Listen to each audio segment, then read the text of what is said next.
샬롬. 오늘 하루도 또 시작이 되었습니다. 여러분, 그리스도 안에서 여러분 안전한 삶이 영위되시기를 바라옵고, 여러분들이 평소에 소원하는 그 기도의 제목들이 다 성취되는 하루가 되시기를 축원합니다. 오늘은 잠언서 29장 1절로 27절의 말씀을 우리가 서로 나누어 봅니다. 29장에서는 악인과 악인이 대조되는 모습과 왕과 관원이 공의를 행하면서 나라를 견고히 세울 것, 그리고 지식 또 종 이런 것들을 지혜롭게 교육시키기 위해서 책망이 필요함을 지금 교훈하고 있습니다. 본문 1절로 7절까지의 내용을 살펴봅니다.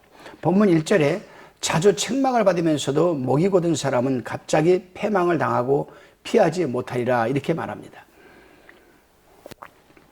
한 국가의 참된 존재의 근원이 무엇이냐라고 만약에 묻는다라면은 그것은 단연코 공의가 아니겠습니까?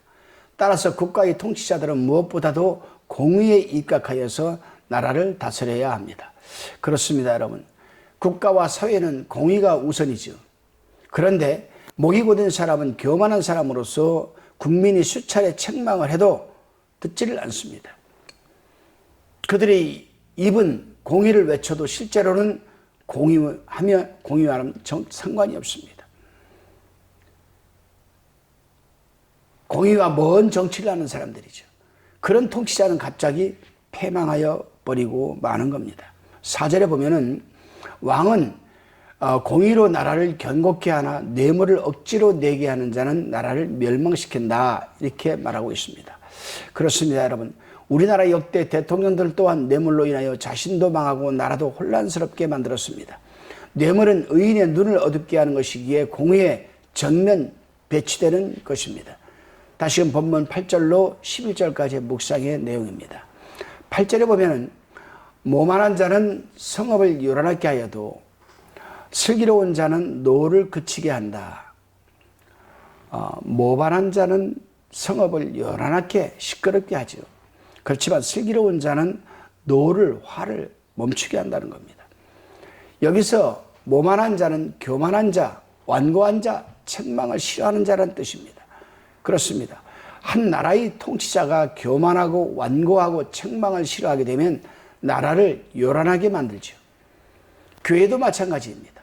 영적인 지도자가 교만하고 완고하고 책망을 싫어하게 되면 그 교회는 요란하게 시끄럽게 되는 겁니다. 12절에 보게 되면은 관원이 거짓말을 신청하면 그 하에는 다 악하다. 또 13절에 보면 가난한 자와 포악한 자가 섞여 살거니와 여호와께서는 그들의 눈에 빛을 주신다. 14절에 보게 되면은 왕이 가난한 자를 성실히 실현하면 그 위가 영영이 견고하다. 12절에서 관원이 거짓말을 신청하면 그 하에는 다 악하다.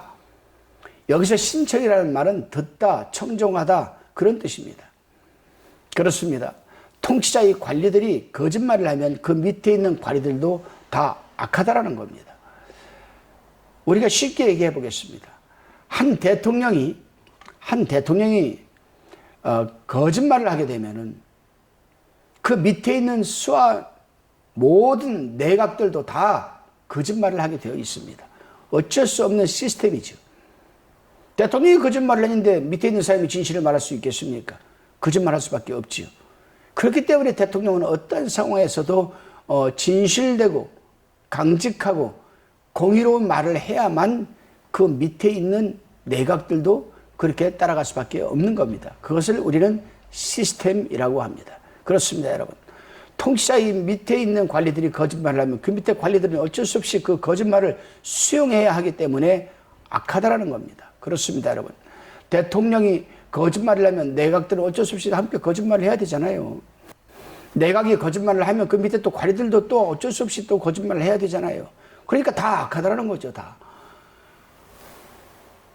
심지어는 더 나아가서 언론까지 다 거짓말을 할 수밖에 없는 상황이 벌어지고 마는 겁니다.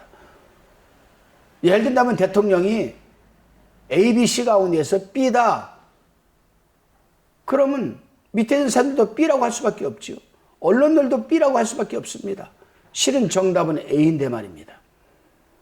우리 하나님의 사람들은 어떤 상황에서도 흑백 논리가 정확해야 되지 않겠습니까? 오늘 하루도 여러분 흑백 논리가 정확한 하루가 되시기를 바랍니다.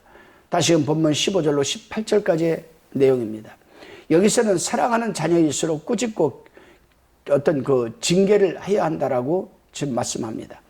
왜냐하면 그렇게 해야 자녀가 예수를 알게 되고 지혜를 얻게 되고 그 부모도 평안해지기 때문이라고 17절에서 말하고 있습니다.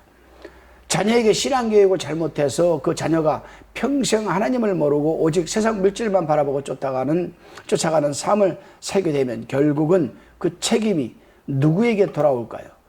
에스겔서 33장 7절로 11절을 여러분 한번 분명히 읽어보시기 바랍니다. 그렇습니다.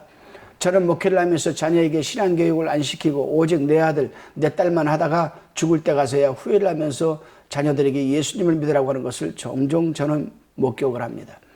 과연 그 자녀들이 어머니가 죽고 나서 예수를 믿게 될까요? 참 힘든 부분이죠. 여러분이 살아계실 때, 자녀가 또 어릴 때, 나이가 들어도 상관없겠지만 목숨 걸고 여러분 신앙 교육을 잘 시키시기를 바랍니다. 예수님을 잘 전하시기를 바랍니다. 다시 본문 19절로 22절까지의 내용입니다. 19절에 보게 되면은 종은 말로만 하면 고치지 아니하나니 이는 그가 알고도 청종치 아니함이니라 이렇게 말합니다. 지금은 종이나 노예의 제도가 없어졌죠. 혹 있는 나라들도 있습니다. 그러나 고용주와 고용인은 있을 수가 있겠지요. 어느 나라든지. 여기서 말씀하고자 하는 것은 요즘은 부리는 아랫사람을 너무나 지나치게 자유 방임해서는 안 된다는 겁니다. 그렇습니다. 항상 바른 규율과 감시 아래 두어야 상대방으로 태만해지거나 죄를 짓지 않도록 예방할 수가 있는 것입니다.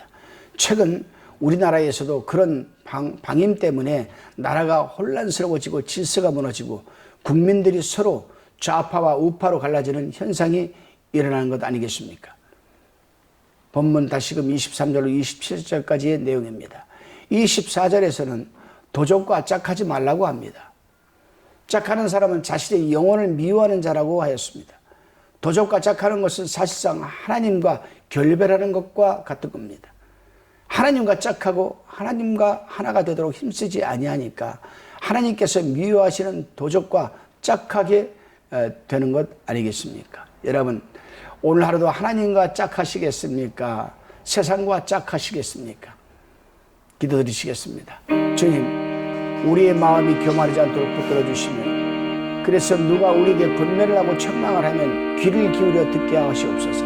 언제나 공의로운 삶을 살게 하시고 도적과 짝하지 말게 하옵소서. 언제나 하나님하고만 짝하게 하옵소서. 예수님의 이름으로 기도드리옵나이다. 아멘.